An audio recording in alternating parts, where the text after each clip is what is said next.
Bienvenue à ces portes ouvertes virtuelles de l'EFEC Promotion Sociale, les cours du soir donc. Je vais vous présenter brièvement toutes les formations que nous proposons et ensuite je vous donnerai tous les renseignements pratiques. Vous êtes prêts? Allez, go, on y va! Voici tout d'abord nos programmes de bachelier. Ils sont au nombre de 5. Assurance et gestion du risque, comptabilité, gestion des ressources humaines, informatique de gestion et marketing.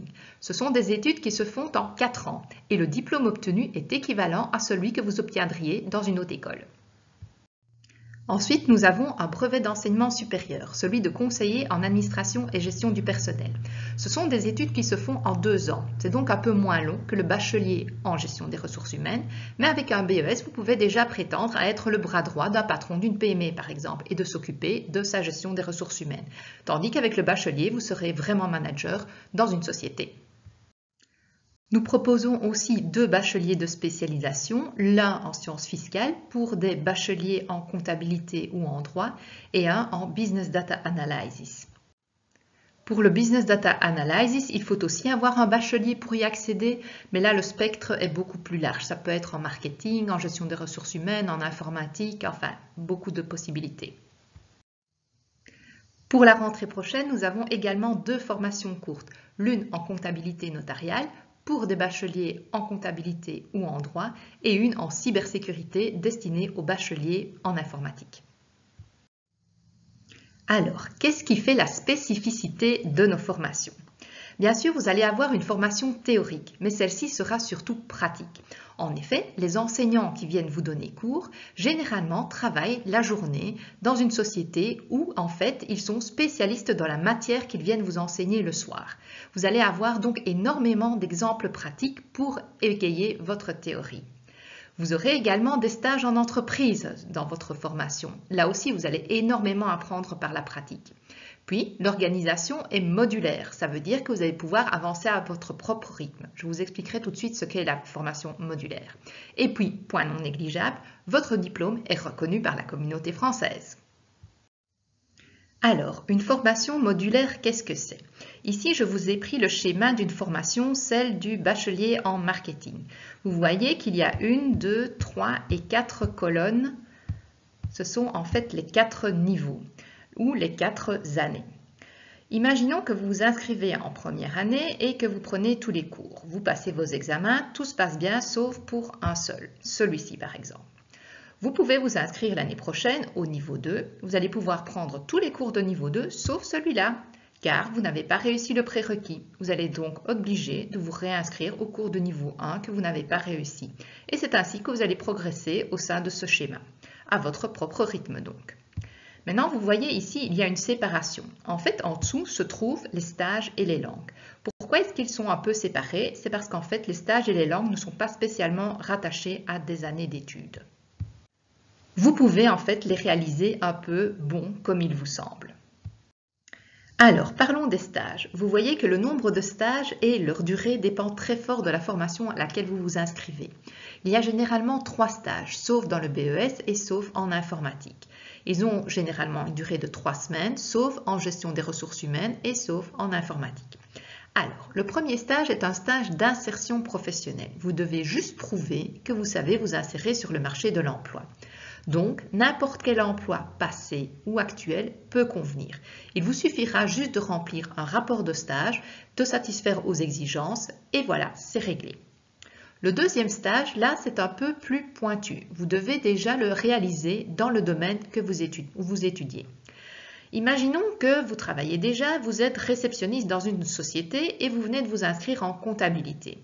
Ce deuxième stage va devoir être réalisé en comptabilité. Alors, vous pourriez demander à votre société si pour les 3 semaines de stage, vous ne pourriez pas être déplacé au service comptable et ainsi réaliser votre stage.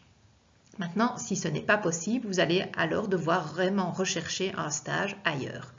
Ce que font nos étudiants travailleurs, alors ils prennent ça sur leurs congés annuels. Le troisième stage, c'est un peu la même chose que le deuxième. Vous devez aussi le réaliser dans le domaine étudié, mais là, les exigences sont encore bien plus pointues. Il y a vraiment des tâches spécifiques à réaliser durant ce stage. Donc là aussi, s'il n'y a pas de possibilité pour vous d'être déplacé dans le domaine adéquat, alors il vous faudra chercher ailleurs. Maintenant, attention, la durée des stages, ce ne sont pas des stages en continu que vous devez faire. Vous pouvez aussi fractionner ça. Éventuellement faire une semaine maintenant, une semaine une autre semaine plus tard, etc. Ce que vous pourriez faire aussi, imaginons que vous êtes en marketing et que vous ne savez pas le faire dans la société dans laquelle vous travaillez pour le moment. Vous pourriez faire votre stage, par exemple, tous les week-ends, dans l'événementiel éventuellement. Alors là, il faudra compter votre nombre d'heures pour finalement arriver à 3 semaines de stage, que ce soit pour le deuxième ou le troisième. Les langues. À l'EFEC, nous avons décidé d'enseigner l'anglais et le néerlandais. Il y a généralement 1 ou 2 langues au programme de nos formations et le niveau à atteindre pour ces langues est également très spécifique à chaque bachelier. Le niveau 1 est un niveau parfait débutant, donc quelqu'un qui n'aurait jamais fait d'anglais ou de néerlandais peut très bien commencer au niveau 1 et poursuivre ainsi par la suite. Maintenant attention, on n'est jamais aussi nul qu'on se le croit. Inversement, d'autres se pensent excellents bilingues alors que ce n'est peut-être pas le cas. Moi, je serais prête à les croire, mais bon, nous allons tester tout ça. Il y aura en effet des tests de niveau en septembre et d'autres en janvier. Alors, comment est-ce que ça se passe? Vous êtes sur ordinateur, vous avez un casque et vous devez répondre à des questions à choix multiples. Si ça se passe bien, vous passez à la compréhension à l'audition. Là aussi, vous remplissez des questionnaires. Si là aussi vous atteignez un bon résultat, vous êtes alors redirigé vers un professeur de langue qui s'entretient quelques minutes avec vous afin d'affiner votre niveau. Car oui, parfois le hasard peut bien faire les choses. Ce qu'il faut savoir, c'est que si vous êtes très bon en langue et que vous avez atteint le niveau adéquat qui est demandé de votre formation, vous pouvez être très vite tranquille et ne plus avoir besoin de suivre des cours de langue. Comme les cours se donnent uniquement le mercredi soir, si vous êtes bon en langue, vous pourriez donc avoir congé le mercredi soir. Ici, je vous ai mis le tableau récapitulatif des langues par formation. Donc, vous voyez qu'il y a 2 langues au programme du bachelier en marketing, 2 également en gestion des ressources humaines, une langue forte, une langue faible. À vous de choisir comment vous répartissez tout ça. Pour les autres formations, une langue au choix. Anglais, néerlandais chez nous et donc attention qu'en spécialisation en sciences fiscales, donc pour les bacheliers en droit ou en comptabilité qui s'y inscriraient, il faut espérer qu'ils aient déjà eu du néerlandais et que le niveau 3 soit atteint car c'est un prérequis pour un cours de terminologie fiscale en néerlandais. Un petit mot sur les horaires. Donc, si vous vous inscrivez à une formation complète, vous allez avoir cours le lundi, le mardi et le jeudi de 18 h à 21h35. Le mercredi, si vous avez besoin de cours de langue, vous avez également cours de 18 h à 21h35. Et en plus, il faut compter quelques samedis, plus ou moins un samedi par mois, et là c'est généralement le matin, donc de 9 h à 12h30. Le vendredi, en principe, il n'y a pas cours. Cependant, il y a des vendredis prévus pour des récupérations. Imaginons qu'un professeur qui donne cours un mardi soir ne sait pas venir, parce qu'il est en déplacement à l'étranger par exemple. Plutôt que vous donner des cours en e-learning ou des exercices à faire pour la fois prochaine, il va peut-être décider de vous donner cours quand même. Évidemment, dans votre horaire archi complet, ça va être compliqué à caser, et donc l'idée des vendredis. Donc voilà, ce sont des vendredis hypothétiques dans votre horaire. Ils sont listés en début d'année dans le calendrier académique, donc vous pourriez avoir cours ces vendredis soirs-là de 18 h à 21h35, mais rien n'est moins sûr. Et puis, la bonne nouvelle, c'est que nous suivons le calendrier scolaire et donc vous avez droit au congé scolaire. Une semaine à la Toussaint, une semaine au Carnaval, 2 semaines à Noël et 2 semaines à Pâques. Étudier et travailler, ce ne va pas être évident, il ne faut pas se le cacher. Heureusement, vous pourriez bénéficier d'un petit coup de pouce grâce au congé éducation. En quoi est-ce que cela consiste? Donc pour les étudiants qui travaillent dans le secteur privé, vous avez droit à 100 heures de congé éducation payé par votre employeur. Attention qu'en contrepartie, votre employeur veut s'assurer de votre assiduité au cours. Nous allons devoir contrôler votre présence au cours et vous n'allez pas pouvoir dépasser les 10% d'absence injustifiée. Car si c'est le cas, votre employeur serait en droit de vous réclamer le remboursement des congés éducation déjà payés. Pour ce qui est du secteur public, la règle existe aussi, mais là, elle dépend un peu de chaque employeur, donc il vaut mieux vous renseigner avant. Un autre coup de pouce dont vous pourriez bénéficier, c'est celui de la valorisation des acquis, VA ou VAE comme on l'appelle. Que pouvez-vous valoriser? Les acquis de l'enseignement. Vous avez par exemple suivi une formation ailleurs et les cours que vous avez eus là-bas et que vous avez réussi ressemblent étrangement à des cours qui sont donnés à l'EFEC. Eh bien, vous pourriez faire valoir votre réussite là-bas pour être dispensé des cours de l'EFEC. Dans le même ordre d'idée, vous avez acquis une expérience professionnelle ou personnelle et celle-ci est également enseignée à l'EFEC. Vous n'allez pas devoir réapprendre des choses que vous connaissez déjà parce que vous les pratiquez. Vous pourriez donc être dispensé de ce cours. Il vous suffira de remplir un dossier que vous pouvez télécharger sur notre site internet www.efec.be rubrique VAE en promotion sociale et ainsi être dispensé de certaines matières, ce qui vous permettra d'avancer bien plus vite dans le schéma et d'arriver plus facilement au diplôme. Alors attention que la procédure de valorisation des acquis est une procédure payante. Il vous en coûtera 30,90 € pour les frais de dossier. À cela, vous allez devoir ajouter 25 € si vous désirez faire analyser les acquis de l'enseignement, 50 € si vous désirez faire analyser les acquis professionnels et ou personnels. Maintenant, si vous désirez une analyse mixte, ce n'est pas 25 plus 50 € que vous allez payer, mais juste 50 € à rajouter donc aux frais de dossier. Alors, si vous voulez vous inscrire à l'EFEC cours du soir, il y a quelques formalités à remplir. Il faut pouvoir présenter un document d'identité valable, donc pour les Belges et les ressortissants de l'Union européenne, la carte d'identité. Pour les ressortissants hors Union européenne, il faut pouvoir présenter un titre de séjour délivré par une administration communale belge. Ensuite, il faut avoir son CESS ou une équivalence si vous avez passé votre CESS dans un pays étranger.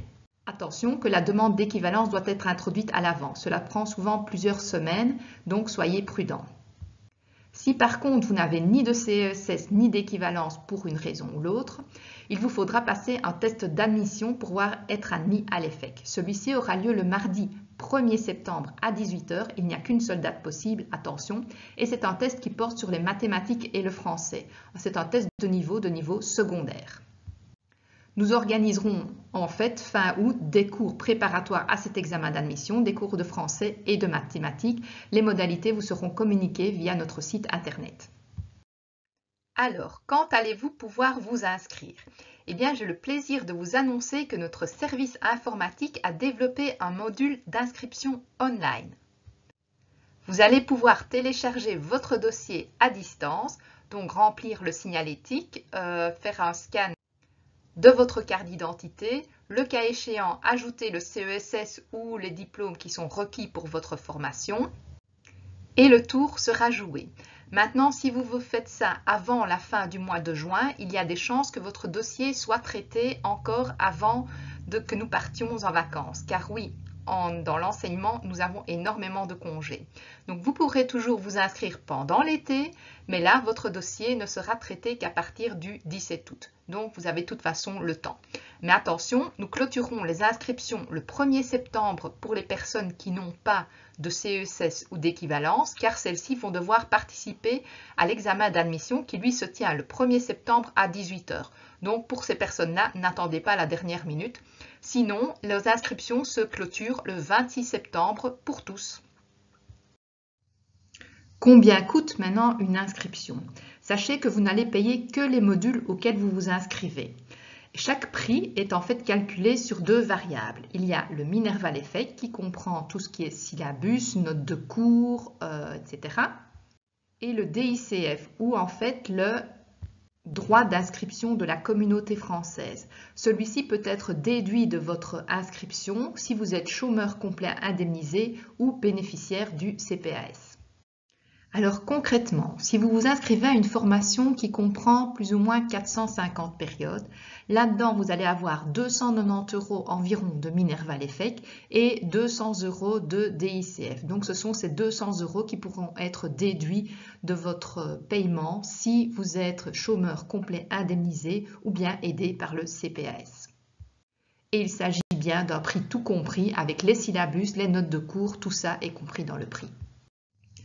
Alors, voici encore quelques derniers renseignements pratiques. L'EFEC possède plusieurs sites, mais sachez que les cours du soir se donnent uniquement sur le site de Woluwe-Saint-Lambert. Nous sommes situés non loin des cliniques universitaires Saint-Luc et nous sommes facilement accessibles en métro. Les stations Alma et Van der Velde sont vraiment très proches de l'école. Si vous venez en voiture, nous avons un parking, mais attention, il est payant, il vous en coûtera 100 € par an. Alors, en vous inscrivant à l'EFEC, vous avez accès au portail électronique. Vous allez pouvoir retrouver donc à distance vos mails EFEC, vos horaires de cours personnalisés, vos horaires d'examen, les résultats que vous obtenez, la liste des supports de cours qui sont distribués, la synthèse de vos absences et bien sûr Moodle. Moodle, c'est donc cette plateforme électronique que vos enseignants vont utiliser pour poster leurs cours. Pour l'année prochaine, nous allons probablement nous orienter vers un système hybride pour donner cours, c'est-à-dire qu'il y aura probablement encore des cours en présentiel, mais également beaucoup en e-learning vu la situation avec notre coronavirus. En principe, vous pouvez venir nous voir au secrétariat. Il est ouvert de 16 h à 20 h du lundi au jeudi, ainsi que les samedis matins lorsque des cours sont organisés, mais nous verrons comment cela se passera l'année prochaine. Voilà, il ne me reste plus qu'à vous remercier d'avoir suivi cette présentation. Si je n'ai pas été assez claire, n'hésitez pas à nous envoyer un mail avec vos questions.